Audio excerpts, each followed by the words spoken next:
So hello guys, welcome back to YouTube channel the bankers.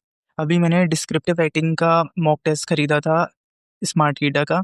तो मैंने अभी attempt करा, तो मेरे टोटल मार्क्स अभी जो मेरा फर्स्ट अटेम्प्ट करा है इसमें मैंने 17.75 स्कोर किया आउट ऑफ 25। थोड़ा सा कम है, अराउंड 20 के आसपास होना चाहिए था। एक्चुअली टॉपिक मेरे को थोड़ा सा बहुत ज़्यादा मुझे जानकारी नहीं थी उसके बारे में, तो जिस वजह से ये हुआ।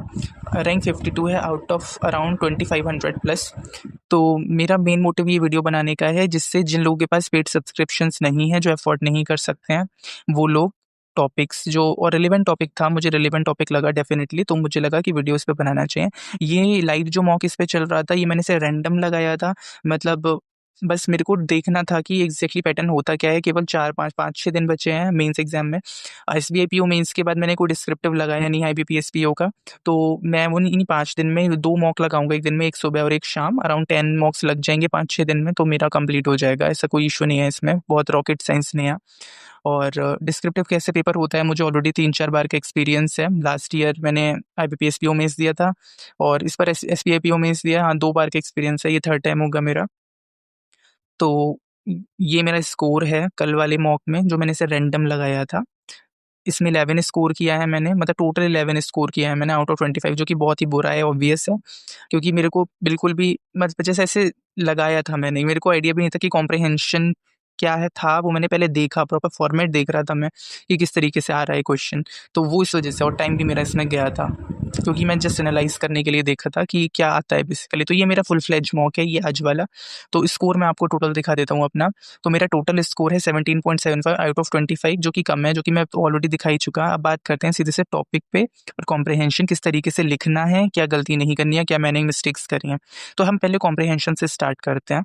पहले कॉम्प्रिहेंशन करने के लिए सबसे पहले आप क्वेश्चन पढ़ोगे। सबसे पहली चीज़, क्वेश्चन पढ़ना ज़रूरी है इसलिए क्योंकि जब आप यहाँ से निकल के आप यहाँ आओगे तो आप भूल जाओगे कि आपने एग्जैक्टली पढ़ा क्या था। आप क्वेश्चन पढ़ोगे और क्वेश्चन जब पढ़ लोगे तो कीवर्ड्स चाहो तो नोट कर लो। ये बिल्कुल सेम काम करेगा जैसे कि हम RC सॉल्व करते समय करते हैं जब हम नॉर्मल ऑब्जेक्टिव टाइप पेपर कर रहे होते हैं।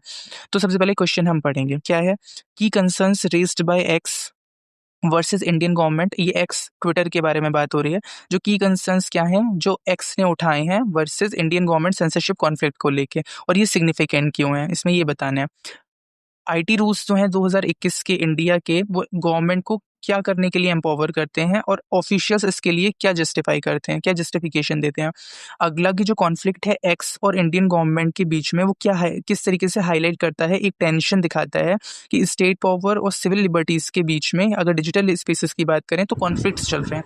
बेसिकली लास्ट क्वेश्चन कहना चाहते हैं कि जो कॉन्फ्लिक्ट हुआ ना भी एक्स और इंडियन गवर्नमेंट के बीच में, वो टेंशन दिखाते हैं किसके बीच में, एक स्टेट के पास जो पावर है और जो हमारी लिबर्टीज हैं, जो फ्रीडम है हमारी सिटीजन्स की, जो लिबर्टीज है, अगर हम डिजिटल स्पेस की बात करें तो उसमें एक टेंशन आती है। क्या है वो, तो अब हम पढ़ते हैं।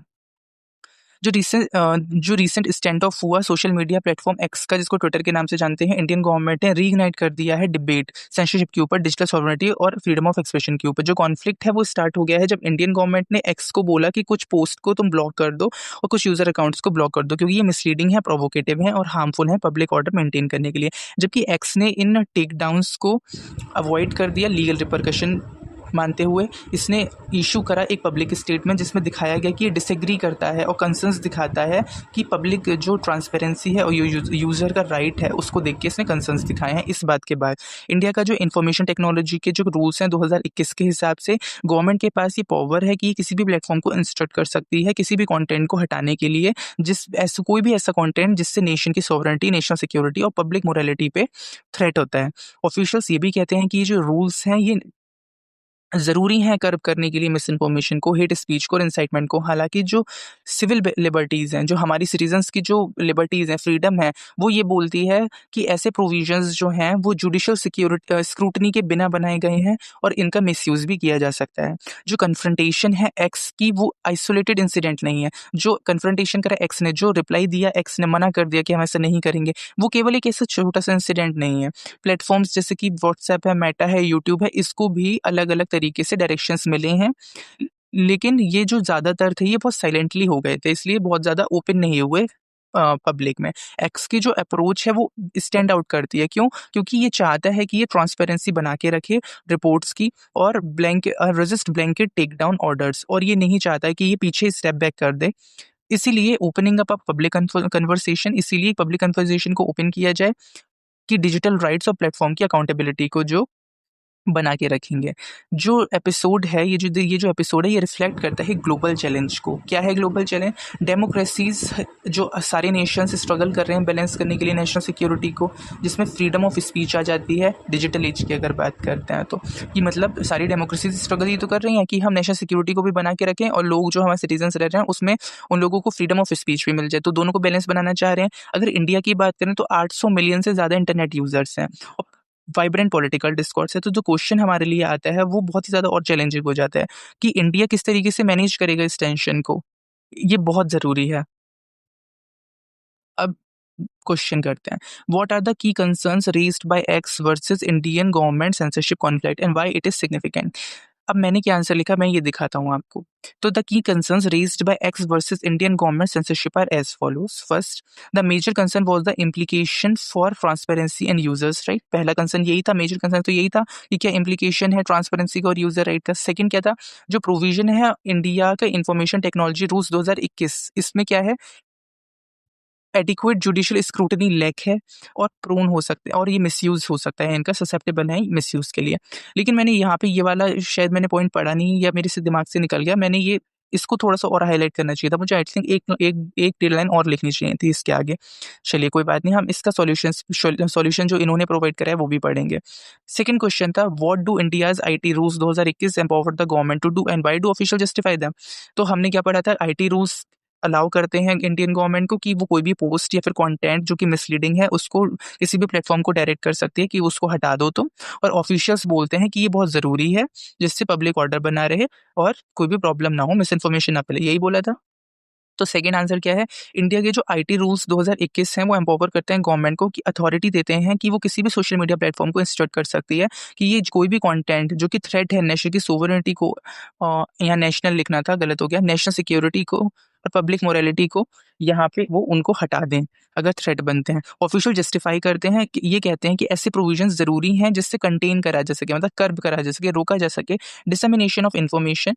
यहाँ पे स्पेस आ गया है एक एक्स्ट्रा, इन्फॉर्मेशन का जो मिस इन्फॉर्मेशन जो फैल रही है उसको रोका जा सके, हेट स्पीच को रोका जा सके और जो प्रोवोकेशन है, इंसाइटमेंट है, उसको रोका जा सके। तो सेकंड क्वेश्चन मेरा पूरा जस्टिफाई कर रहा है, मुझे इसमें कोई भी गलती नहीं नजर आई या मुझे लिखते टाइम भी कुछ ऐसा नहीं लगा था कि मैं कुछ छोड़ रहा हूँ। फर्स्ट तो थर्ड में मुझे लगा था कि हाँ उतना डेप्थ में मैं नहीं दे पा रहा आंसर। वो दूसरी बात 150 वर्ड्स थे, तो मैंने ये जो लास्ट वर्ड स्ट्रेटेजीज ही लिखा था ना, यही मेरा जो था ये 150th वर्ड था। चलिए नेक्स्ट क्वेश्चन पढ़ते हैं, how does the conflict between X and Indian government highlights the tension between state power and civil liberties in digital space. जो कॉन्फ्लिक्ट हुआ एक्स के बीच में और इंडियन गवर्नमेंट के बीच में, वो टेंशन दिखाता है किस तरीके से कि स्टेट की पावर और सिविल लिबर्टीज के बीच में डिजिटली क्या क्या टेंशंस हैं। तो मैंने इसका आंसर लिखा है, the resistance of X from not containing the post stands out of its willingness to keep the things transparent. तो जो एक्स ने रेजिस्टेंस दिखाई, मना कर दिया कि वो रोकेगा नहीं पोस्ट को, वो दिखाता है इसकी विलिंगनेस कि ये चीज़ों को ट्रांसपेरेंट रखना चाहता है। आज के टाइम में डेमोक्रेसी स्ट्राइव कर रही हैं कि वो बैलेंस करके चले नेशनल सिक्योरिटी को और right to speech digital age में मेंटेन करके चले। जो मेन टेंशन है वो ये है कि इंडिया किस तरीके से मैनेज करता है इस इश्यूज को अप्रोप्रिएट स्ट्रेटेजीज के साथ में। यहाँ पे थोड़ा सा मुझे अधूरा सा लग रहा है आंसर। यहाँ पे थोड़ा सा ये भी आना चाहिए था कि किस तरीके से टेंशन स्टेट पावर और लिबर्टीज के और सिविल लिबर्टीज के बीच में है, वो ये आना चाहिए था यहाँ पे कि जैसे जो हमारे यहाँ जो ये टेंशन हुई थी, सॉरी, ये वाला, how does the conflict between X and Indian government highlight the tension between state power and civil liberties in digital spaces. तो जैसे 800 मिलियन इंटरनेट यूजर्स हैं, तो क्वेश्चन हमारे लिए और ज़्यादा बड़ा हो जाता है कि हम किस तरीके से दोनों चीज़ों को बैलेंस करेंगे। बैलेंस वाली चीज़ यहाँ आनी चाहिए थी। और कॉन्फ्लिक्ट ये भी दिखाता है कि अगर हम पोस्ट को रोक देते हैं, जो हमारा आईटी रूल बताता है, जो हमें पावर देता है कि 2021 वाला, कि पोस्ट को अगर रोक देंगे तो हमारा जो राइट टू स्पीच है, राइट टू फ्रीडम है, वो हमारा खत्म हो जाता है। तो आई थिंक यहाँ पे ये एक लाइन ऐड होनी चाहिए थी। तो ये मुझे कमी लगी इस वाले आंसर में। अब हम बात करते हैं ऐसे की। ऐसे का जो टॉपिक था वो बहुत ही डिसेंट सा था और बहुत ही ऐसा टॉपिक है जिसके बारे में लोगों को बहुत कम पता होता है। तो ये टॉपिक पढ़ना ठीक है। आई थिंक ये एक प्रेसिंग इशू है हमारे इंडिया का। तो write an essay on Bharat bandh and rising claim rejection in India. अब बहुत से लोग जब इस टॉपिक को पढ़ेंगे तो उन्हें समझ ही नहीं आएगा कि भारत बंद एग्जैक्टली किस चीज़ से कोरिलेटेड कर रहे हैं और राइजिंग क्लेम, अब क्लेम किस चीज़ के क्लेम्स की बात हो रही है। तो राइजिंग क्लेम क्या, चेक क्लेम की बात हो रही है, चेक बैंक्स जो चेक रिजेक्ट कर देते हैं, कुछ को समझ ही नहीं आएगा। तो इस चीज़ों के बारे में थोड़ा-सा ओवरव्यू होना बहुत ज़रूरी है। जैसे भारत बंद एक ऐसी चीज़ है जहाँ पे हमने देखा होगा कि समय-समय पर क्या होता है हमारे देश में कि जो फार्मर्स हैं प्रोटेस्ट करने लगते हैं, जो ट्रेड यूनियंस बनाई गई हैं, जो पॉलिटिकल पार्टीज़ हैं ऑपोज़िशन में स्पेशली वो प्रोटेस्ट करने उतर आती हैं, जहाँ पे वो रिफॉर्म्स माँगते हैं किसी पॉलिसी में। जैसे अभी लास्ट आई थिंक 2 साल पहले या फिर 1 साल पहले फार्मर्स ने प्रोटेस्ट किया था पंजाब में, तो वो एक भारत बंद का इससे कोरिलेट करता है कि हमें पॉलिसीज़ में चेंजेस चाहिए, हमारी डिमांड को फुलफ़िल करो। और राइज़िंग क्लेम की बात करते हैं, तो राइज़िंग क्लेम का मतलब है जो इंश्योरेंस और हेल्थ इंश्योरेंस वाली कंपनीज़ हैं और लाइफ़ इंश्योरेंस वाली कंपनीज़ हैं, वो रिजेक्ट कर देती हैं क्लेम, जो फार्मर्स हैं, ट्रेड यूनियंस हैं, तो वो उनके बारे में बताना था। तो क्यों कर देती हैं, क्या इश्यू है, इसके बारे में बात करनी थी। तो मैंने क्या लिखा है वो देख लेते हैं। मेरी वर्ड लिमिट इसमें पूरी नहीं हो पाई थी आई थिंक, हाँ, अराउंड 50 वर्ड्स रह गए थे। तो मॉडर्न सोसाइटी बहुत सारे चैलेंजेस फेस करती है, जो हमारी एबिलिटी को दिखाता है कि हम किस तरीके से अडैप्ट करें और इनोवेट करें इन चीज़ों के बीच में। जो इश्यू है भारत बंद का और राइजिंग क्लेम रिजेक्शन का इंडिया में, उसकी ग्रेट रिलेवेंस है, यहाँ स्पेलिंग मिस्टेक हो गया, और एक प्रेसिंग कंसर्न दिखाता है। इसकी इम्प्लीकेशन को समझना, एक्सप्लोर करना, प्रैक्टिकल सस्टेनेबल मेजर्स ये इंपॉर्टेंट हैं, जिससे हम एड्रेस कर सकें इसके इम्पैक्ट्स को और इंश्योर कर सकें लॉन्ग टर्म सोशल, इकोनॉमिक और एथिकल वेल-बीइंग को। अब मैंने यहाँ पे बताया कि इश्यू क्या है भारत बंद का। इसका डिस्क्रिप्शन दिए। जो इश्यू है मेनली रिलेट करता है पॉलिटिकल डिस्कोर्स से, जहाँ पे ट्रेड यूनियंस हैं, लेबरर्स हैं और डेली वेज अर्नर्स हैं, वो प्रोटेस्ट के लिए चले जाते हैं, अपनी डिमांड्स को फुलफिल करवाने के लिए गवर्नमेंट से। इसके लिए वो काम करने के लिए मना कर देते हैं। इस प्रोटेस्ट को भारत बंद कहते हैं। एक सिचुएशन जहाँ पे फोर रनर्स यानी कि डेली वेज वर्कर्स जो हैं इकोनॉमी के, वो डिनाई कर देते हैं कि हाँ, वो अपना काम नहीं करेंगे उनकी डिमांड को फुलफिल करने के लिए। यहाँ पे मेरे को जो समझ आ रहा था मैंने वो लिखा, क्योंकि मैं बहुत ज़्यादा अवेयर नहीं था इस टॉपिक के बारे में। अब बात करते हैं मैंने क्या लिखा यहाँ पे, भारत बंद हो गया। फिर issue of rising claim rejection in India, इसके लिए मैंने क्या लिखा, जो इश्यू है राइजिंग क्लेम रिजेक्शन का, उसको रिलेवेंस मिल गई है ज़्यादा 2025 में, अगर इंडिया की बात करते हैं। स्पेशली किस सेक्टर की, लाइफ और हेल्थ इंश्योरेंस कंपनीज की अगर बात करते हैं, जहाँ पे वो मना कर देते हैं क्लेम्स को। क्यों? क्योंकि बहुत सारे रीजंस होते हैं, जैसे कि इनकरेक्ट डॉक्यूमेंटेशन है। यहाँ पे मेरा टाइम मेरे ख्याल से आई थिंक 55 सेकंड्स बचे थे, तो मैंने जल्दी से इस लाइन को फिनिश करके कंक्लूजन डाल दिया, वरना वो नंबर कंक्लूजन की भी काट लेता, क्योंकि प्रॉपर बॉडी नहीं हो पाती, प्रॉपर स्ट्रक्चर नहीं हो पाते कैसे का। तो मैंने एक ही 2 लाइन में जल्दी से लिख दिया। अब balanced approach is required, collective efforts are much needed. I know बहुत अच्छा नहीं लिखा गया है, ऐसे तो इसको थोड़ा और बेटर कर सकते थे। अब इसको लिखने के बाद मैंने जब पहले एक्सप्लेनेशन देखने से पहले मैंने सोचा कि इसमें और क्या चीज़ें लिख सकते थे। पहली चीज़ तो एक मिसमैच कर रही है, और वो मेरे एक्सप्लेनेशन में भी लिखी हुई थी कि भारत बंद और राइजिंग क्लीन रिजेक्शन एक ही टॉपिक दिया गया। क्यों दिया गया एक टॉपिक? कहीं न कहीं से इसको कोरिलेट तो करवाओगे, कहीं से तो इन्हें जोड़ोगे ना। मेरे आंसर में इश्यू ऑफ भारत बंद जो है, और क्योंकि आप लिख रहे हो ना जब, तो आपको पता है कि आप क्या कमियाँ छोड़ रहे हो। बट जो एआई है ना, वो उन चीज़ों को डिटेक्ट कर लेती है। जैसे इश्यू है भारत बंद का और राइजिंग क्लेम का, इनको आप जोड़ कैसे रहे हो? मैंने तो दोनों अलग-अलग दिखा दिए। ऊपर से मेरे पास टाइम भी नहीं था, तो मैं कुछ और भी नहीं लिख सका, और फिर मेरे को समझ भी नहीं आ रहा था कि मैं इन दोनों को जोड़ूँ कैसे? तो ये मेरे को एक डिस्क्रिपेंसी लगी थी मेरे एस्से के आंसर में। अब इसका हम देखते हैं सॉल्यूशन और उसको पढ़ते हैं। बहुत ही डिसेंट, बहुत ही प्यारा टॉपिक है। इसको ज़रूर पढ़ना चाहिए। तो पीडीएफ 2 बार डाउनलोड हो गया। एक पहले से डाउनलोडेड है, चलो पढ़ते हैं इसको।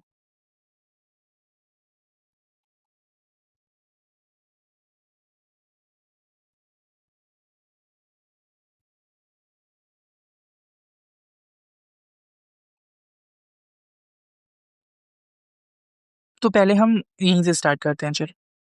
भारत बंद और राइजिंग क्लीन रिजेक्शंस इंडिया में किस तरीके से आते हैं। तो भारत बंद एक नेशन वाइड स्ट्राइक होती है, जो प्रोटेस्ट के फॉर्म में होती है। ये जो शटडाउन है यूजुअली ऑर्गेनाइज करते हैं फार्मर्स, ट्रेड यूनियंस और अपोजिशन पार्टीज, जो दिखाते हैं कि किस किस चीज से रिलेटेड इश्यूज हो सकते हैं, जैसे प्राइस बढ़ रहा है, अनएम्प्लॉयमेंट है, पॉलिसी चेंजेस है। CMIE जैसे ये डेटाज हम लोगों को पता नहीं होते हैं, ये डालना, अगर हम ये डालते हैं ना तो बहुत अच्छा हो जाता है हमारे ऐसे। बट ऑब्वियस है बहुत ही कम लोग, आई थिंक 1 इन 100 होता होगा जिसको कुछ डेटा याद रहता होगा।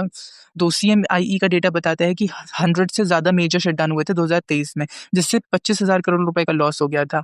ये जो इम्पैक्ट है ये विजिबल होते हैं, क्यों? क्योंकि ट्रांसपोर्ट रुक जाता है, बिजनेस क्लोज हो जाते हैं और पब्लिक इनकन्वीनियंस भी हो जाती है। अब जैसे मान लो ट्रेड यूनियंस हैं, डेली वेज वर्कर्स हैं, ये चले गए प्रोटेस्ट पे, या ऑटोज रिक्शा बंद हो जाएंगे, पब्लिक ट्रांसपोर्ट है वो बंद हो जाएंगे, ट्रांसपोर्ट रुक जाएगा, बिजनेस क्लोज हो जाएंगे। देखा है ना कि एक पूरी बहुत बड़ी मार्केट है, वहां पे प्रोटेस्ट चल रहा है तो पूरी मार्केट ही बंद कर दी, लोग दिक्कत में आ जाते हैं। अब क्या यहाँ पे ये लाइन जो लिखी हुई है ना, ये लाइन ये इंपॉर्टेंट थी। ये लाइन दिखाती है कि भारत बंद और क्लेम रिजेक्शन किस तरीके से इंटरकनेक्टेड है। क्या है? एक लेस डिस्कस्ड जो हमारा आउटकम है भारत बंद का, वो है इसका कनेक्शन राइजिंग क्लेम रिजेक्शन से। ये इंपॉर्टेंट थी लाइन। क्लेम रिजेक्शन क्या होता है? Health insurance, crop insurance, subsidies और वेलफेयर स्कीम्स जो हैं आज के टाइम पे बहुत चल रही हैं। इरिडाई ने बताया था 2022 में कि 18% से ज़्यादा हेल्थ इंश्योरेंस क्लेम्स जो हैं कुछ कैटेगरीज में उनको डिनाई कर दिया गया। जो कॉमन रीजंस था वो क्या था? कि डॉक्यूमेंटेशन नहीं था, डिले फाइलिंग थी, फाइलिंग में डिले थी, वेरिफिकेशन में प्रॉब्लम थी। जो भारत बंद का जो फोर्स है वो एडमिनिस्ट्रेटिव ऑफिस में वो भी जो शट हो जाते हैं ना, जो हम काम करना बंद कर देते हैं भारत बंद में, उससे क्या होता है? क्रूशियल टाइम जो होता है क्लेमेंट्स का वो कम हो जाता है, जिससे डेडलाइंस मिस हो जाती है। मान लो मैंने आज डेडलाइन दी थी कि मैं तुम्हारा क्लेम 7 तारीख तक कर दूंगा, लेकिन वो भारत बंद हो गया तो वो डेडलाइन मिस कर गए हम, जिससे हम स्ट्रगल करते हैं कि प्रोसेस कंप्लीट नहीं हो पाता टाइम से, जिससे जो है रिजेक्शन का रेट बढ़ जाता है। अब आयरॉनिकली बात करते हैं, जो कम्युनिटीज हैं जो मोस्ट अफेक्टेड होती हैं, बंद जो हो जाते हैं, भारत बंद जैसी चीज जो हो जाती है, वो फार्मर्स हैं, ट्रांसपोर्ट वर्कर्स हैं और डेली वेज लेबरर्स हैं। ये मोस्ट डिपेंडेंट हैंगे क्लेम सेटलमेंट के प्रोसेस पे। जैसे क्रॉप फार्मर हो गया, तो फार्मर तो अपनी प्रोटेक्शन के लिए क्रॉप इंश्योरेंस करवा लेता है, तो अगर उसको क्लेम नहीं मिलेगा टाइमली, उसकी क्रॉप खराब हो गई, तो वो तो बेचारा गया काम से ना। तो बहुत वल्नरेबल सेक्शन है ये सोसाइटी के। फॉर देम एक सिंगल रिजेक्शन एक बहुत सारा मेडिकल सपोर्ट खो सकते हैं, वो क्रॉप कंपनसेशन खो सकते हैं और वेलफेयर बेनिफिट्स खो सकते हैं, जिससे फाइनेंशियल और इमोशनल डिस्ट्रेस उनके लिए बढ़ जाता है। ये जो सिचुएशन है वो एक स्ट्रक्चरल वीकनेस दिखाती है। इंडिया को बहुत ज़रूरी है एक ट्रांसपेरेंट, डिजिटाइज्ड और सिटीजन सेंट्रिक क्लेम प्रोसेस बनाने की, जो इन डिस्ट्रप्शंस में भी काम करता रहे। Only then can be Bharat Bandh. जैसे कि अभी क्या हो रहा है कि लोन का जो काम है वो with in seconds, with in minutes हो जाता है, क्योंकि डिजिटली हो रही हैं चीज़ें। तो इस तरीके की चीज़ें लाने की ज़रूरत है। जैसे बोलते हैं ना कि with in 1 second without documentation के लोन लीजिए, जैसे एको इंश्योरेंस के और इस तरीके के जो बहुत सारी इंश्योरेंस कंपनियां वो बेचती हैं। Only then can Bharat Bandh remain a form of democratic protest, जिसकी वजह से भारत बंद जो एक डेमोक्रेटिक प्रोटेस्ट है, without silently harming the very citizens it seek to defend, ये साइलेंटली सब सिटीजंस को कहीं ना कहीं हार्म कर रहा है। इन कंक्लूजन अगर बात करें तो भारत बंद सिंबलाइज करता है प्रोटेस्ट को, वो बात तो सही है, लेकिन ये इनएफिशिएंसीज भी दिखाता है हमारी जो पब्लिक सर्विस डिलीवरी में है। अब हम बात करते हैं इस पैराग्राफ की और इसके आंसर्स की। जो रिसेंट स्टैंड ऑफ हो गया था सोशल मीडिया एक्स, जिसको ट्विटर के नाम से जाना जाता है, और इंडियन गवर्नमेंट के बीच में, उसने एक बहुत बड़ा इशू रीइग्नाइट कर दिया है सेंसरशिप के ऊपर, डिजिटल सोवरेनिटी और फ्रीडम ऑफ एक्सप्रेशन के ऊपर। ये जो कॉन्फ्लिक्ट है ये शुरू हुआ था जब इंडियन गवर्नमेंट ने बोला था एक्स को कि कुछ पोस्ट जो हैं उनको ब्लॉक कर दो। और ये तो आई थिंक हम पढ़ चुके हैं ना, ये तो हम पढ़ चुके हैं, तो सीधा आंसर्स देखते हैं, जिसको पढ़ने में टाइम वेस्ट नहीं करते हैं। तो what are the key concerns raised by X versus Indian government censorship conflict and why it is significant? जो की कंसर्न्स हैं जो एक्स ने उठाए थे और इंडियन गवर्नमेंट सेंसरशिप ने उठाए थे, वो क्या थे और क्यों सिग्निफिकेंट है? तो इन्होंने आंसर लिखा है, जो कॉन्फ्लिक्ट जो रेस करते हैं कंसर्न एक्सेसिव गवर्नमेंट कंट्रोल पे, लिमिटेड जुडिशियल ओवरसाइट है, और जो फ्री स्पीच को दबाया जा रहा है, वो मेजर कंसर्न्स है। एक्स का जो पार्शियल रेजिस्टेंस उसने दिखाया है वो दिखाता है कि उसको क्लियर रूल्स की जरूरत है जो प्रोटेक्ट करते हैं डिजिटल राइट को। इंडिया एक ग्लोबल टेक हब है, मैसिव इंटरनेट यूसेज होता है यहाँ पे। इसकी जो अप्रोच है बैलेंस करने के लिए रेगुलेशन को और फ्रीडम, ये इन्फ्लुएंस करेगी डिजिटल पॉलिसी को। Debates across other democratic nation navigating similar challenges, और ये भी दिखाएगी कि डिबेट्स भी करवाएगी, क्योंकि बाकी के नेशंस जो हैं वो भी इसी के लिए स्ट्राइव कर रहे हैं, तो वहां पे भी कहीं ना कहीं डिबेट्स होंगी इस चीज को लेके। अगली चीज, what do India's IT rules 2021 empower the government to do and why do official justify them? 2021 के जो रूल्स हैं वो क्या एम्पावर करते हैं गवर्नमेंट को, और ऑफिशियल्स इसके बारे में क्या कहते हैं? आईटी रूल्स 2021 गवर्नमेंट को बोलते हैं कि तुम किसी भी ऑनलाइन प्लेटफॉर्म को बोल सकते हो कि जो इन चीज़ों को थ्रेट कर रहा है कि तुम कंटेंट हटा दो। ऑफिशियल जस्टिफाई करते हैं इन पावर्स को कि ये ज़रूरी है, जिससे मिस इन्फॉर्मेशन को कर्ब करा जा सके, हेट स्पीच को रोका जा सके, और प्रोवोकेशन यानी कि इंसाइटमेंट है उससे रोका जा सके। आर्ग्यू करते हैं कि जो स्ट्रिक्टर ओवरसाइट है वो मेंटेन करता है पब्लिक ऑर्डर को बनाए रखने के लिए और सेफगार्ड करने के लिए नेशनल इंटरेस्ट को, अगर डिजिटल स्फीयर की बात करी जाए। किस तरीके से कॉन्फ्लिक्ट एक्स के बीच में और इंडियन गवर्नमेंट के बीच में हाईलाइट करता है टेंशन, स्टेट पावर और सिविल लिबर्टीज डिजिटल स्पेसेस में। जो कॉन्फ्लिक्ट है वो रिवील करता है कि किस तरीके से स्टेट की पावर जो कि बैक्ड करती मतलब जो सपोर्ट होता है, जिसको आईटी रूल्स जिसको सपोर्ट करते हैं, वो एक स्वीपिंग कंट्रोल, एक बड़ा कंट्रोल दे देता है ऑनलाइन कंटेंट के ऊपर। लेकिन विद लिमिटेड जुडिशियल चेक्स हैं उसके पास। एक कंट्रोल तो बहुत बड़ा दे दिया उसने, लेकिन जुडिशियल चेक्स वो बिल्कुल ना के बराबर है। जबकि ऑफिशियल जस्टिफाई करते हैं कि ये बिल्कुल सही चीज़ है, मिस इन्फॉर्मेशन को रोकने के लिए, बैलेंस बनाए के मिस इन्फॉर्मेशन को रोकने के लिए। सिविल लिबर्टीज़ जो हैं एडवोकेट करती हैं क्या, सिविल लिबर्टीज़ क्या कहती हैं कि मिसयूज़ हो सकता है, इरोजन हो सकता है फ्री स्पीच का, अगर इस तरीके से काम किया जाएगा। एक्स का जो रेजिस्टेंस है कि उसने बोल दिया कि जो डेलिकेट बैलेंस जो है वो इसको क्या नाम देता है, government seeking order versus citizen demanding rights, वो उसको एक नाम देता है। ये जो दिखाता है कि डीपर डेमोक्रेटिक चैलेंजेस जो हैं वो एग्जिस्ट करते हैं, जिसके लिए ज़रूरी है कि अकाउंटेबिलिटी इंश्योर करी जाए, और साथ ही साथ जो अथॉरिटेरियन जो हमने एक हमारे पास एक पावर है कि भाई जो हम कंटेंट हम चाहते हैं वो हटा दें, वो ओवर रीच जो रैपिडली बढ़ रही है उसको हम बिल्कुल एलिमिनेट कर दें, वो बहुत ज़्यादा ज़रूरी है। तो ये था हमारा ओवरऑल आज का टॉपिक दोनों का। और मैंने आपको बता ही दिया कि किस तरीके से मैंने लिखा था, किस तरीके से आंसर दिया था। जब आप लिखते हो तो आपको अपने आप पता होता है कि क्या-क्या डिस्क्रिपेंसीज़ आपने करी हैं लिखते समय। जैसे मुझे पता था कि 2 क्वेश्चन, एक क्वेश्चन का आंसर तो मेरा बिल्कुल परफेक्ट था, एक क्वेश्चन का आंसर मेरा बहुत ज़्यादा अच्छा नहीं था, मुझे खुद को पता था। 2 क्वेश्चन्स का आंसर बहुत अच्छा नहीं था, मुझे खुद को पता था, और मैं जस्टिफाई भी है, मैं 7.5 नंबर से जस्टिफाई है, मैं ठीक है, मेरे को हाँ, ठीक-ठीक मिले हैं नंबर जिस तरीके से मैंने लिखा था। दूसरी चीज़ इसमें मैंने वर्ड्स 173 लिखे थे, 250 वर्ड्स का था, थोड़े तो वर्ड काउंट कम रह गया था, और मैं बहुत ज़्यादा अवेयर नहीं था इससे के टॉपिक के बारे में, बहुत ज़्यादा कंटेंट मुझे ऑन द स्पॉट समझ नहीं आ रहा था, तो जिस वजह से 10.25 मार्क्स मिले हैं। बट इसमें हम और अच्छा स्कोर कर सकते थे। किस तरीके से? सबसे पहली चीज़ हम इसमें डाल सकते थे कि कोरिलेशन कैसे करना था हमें दोनों का, वो हमारे लिए हमारा मिसिंग था, तो वो चीज़ तो मिसिंग थी ही थी। उसी के साथ कंक्लूजन थोड़ा-सा बेटर हो सकता था, लेकिन वही थे, मैं 30 सेकंड्स या 35 सेकंड्स में मैंने कंक्लूजन लिखा था, तो जो समझ आ रहा था वो जल्दी से डाला। अब मैं आपको बता देता हूँ रॉन्ग और वीक एरियाज़ ये किस तरीके से आइडेंटिफाई करके दिखाता है। जैसे ये मार्क्स देता है हर चीज़ के लिए, जैसे 3 मार्क्स दिए हैं इसने मुझे फॉर्मेट के लिए, इसने मेरे को सजेशन दिया है कि एक क्लियर टाइटल डाल दो, अगर डाल सकते हो तो। सेपरेट बॉडी कर दो, पैराग्राफ में लिखना शुरू करो, तो ठीक है। कंटेंट में 5.25 दिए हैं आउट ऑफ 7, और सजेशन देता है कि भारत बंद का जो क्लेम रिजेक्शन है वो इंटर रिलेटेड नहीं है। देखा, ये मैं जब लिख रहा था तो मैं भी सोच रहा था, और ये चीज़ इसने हाइलाइट करी कि तुम्हारा इंटर रिलेट नहीं कर रहा, दोनों को तुमने अलग-अलग डिफाइन करा है, तो इंटर रिलेट कहाँ से कर रहे हो? और जो कि इनके जो इन्होंने सॉल्यूशन दिया था उसमें उन्होंने बोला था कि भारत बंद तो ठीक है, लेकिन ये जो इससे एक दिक्कत उत्पन्न होती है, मतलब जो दिक्कत इमर्ज होती है, वो क्या है कि क्लेम सेटलमेंट भी धीरे-धीरे होता है। ब्रीफ एग्जांपल दो, स्टैटिक डेटा दो। अब स्टैटिक डेटा तो दिमाग में था ही नहीं, तो वो कहाँ से ही देते। चलो, और लैंग्वेज की अगर बात करें तो 2 नंबर मिले हैं 4 में से। थोड़ी-सी ग्रामेटिकल मिस्टेक्स कहीं न कहीं थी, और ग्रामेटिकल मिस्टेक से ज़्यादा मेरी कहीं पे स्पेलिंग मिस्टेक्स हो गई थी, जो मैंने अभी जो प्रूफ रीड कर रहा था मैं, बाद में अपने आंसर्स चेक कर रहा था तब देखा था। तो उन्होंने यहाँ लिखा है प्रूफ रीड करो ग्रामेटिकल मिस्टेक्स को और सेंटेंसेस को अच्छे से बनाओ।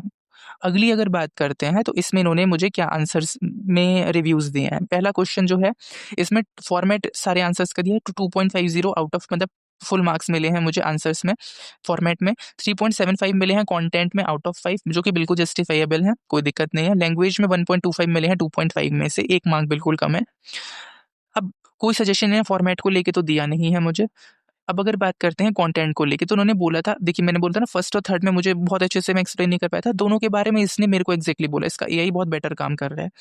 ब्रीफली मेंशन करो कि सिग्निफिकेंस, जैसे मैंने सिग्निफिकेंट नहीं लिखी थी, मैंने ध्यान नहीं दिया था, तो सिग्निफिकेंस नहीं थी, तो उसने तुरंत पकड़ लिया कि सिग्निफिकेंस नहीं लिखी तुमने। क्लैरिफाई करो कि किस तरीके से, थर्ड में मैंने बहुत अच्छे से नहीं लिखा था ना, तो उन्होंने लिखा कि ट्रांसपेरेंसी और ऑफिशियल स्पेसिफिकली जो हाईलाइट करता है टेंशन गवर्नमेंट अथॉरिटी और सॉरी, दोबारा पढ़ते हैं। क्लैरिफाई करो कि किस तरीके से एक्स का जो रेजिस्टेंस है और ट्रांसपेरेंसी रिपोर्ट्स हैं वो स्पेसिफिकली हाईलाइट करती हैं कि मतलब किस तरीके से उसने बोला कि मैं नहीं करूंगा, तो किस तरीके से हाईलाइट करता है टेंशन, वो थोड़ा सा मिसिंग था, तो वो भी इसने यहाँ पे आइडेंटिफाई करके दिया। कुछ ग्रामेटिकल मिस्टेक्स हैं, सेंटेंस के स्ट्रक्चर में मिस्टेक्स हैं, कहीं पे आर्टिकल्स मिसिंग हैं, कहीं पे इनकंसिस्टेंट कैपिटलाइजेशन, जैसे मैंने एक्स को स्मॉल एक्स बना दिया था, कैपिटल एक्स को मैंने शिफ्ट दबाया था, फिर भी शायद सही से प्रेस नहीं हो पाया हो। कुछ सेंटेंसेस फ्रेगमेंट है और क्लैरिटी नहीं है। अब इसने मुझे सजेशन क्या दिया कि सब्जेक्ट वर्ब एग्रीमेंट एक बार देख लो करने से पहले, प्रॉपर कैपिटलाइजेशन नेम्स में यूज करो, और सेंटेंस को थोड़ा सा अच्छा फ्लो बनाने के लिए उसको स्मूथ कर लो, जिससे स्मूथ फ्लो हो जाए तुम्हारे इसका। तो ये रहा हमारा overall analysis with the topic. Score ये हो गया। अगर आपने ये मॉक लगाया है तो do let me know in the comment section your score in this particular mock. Thanks for watching.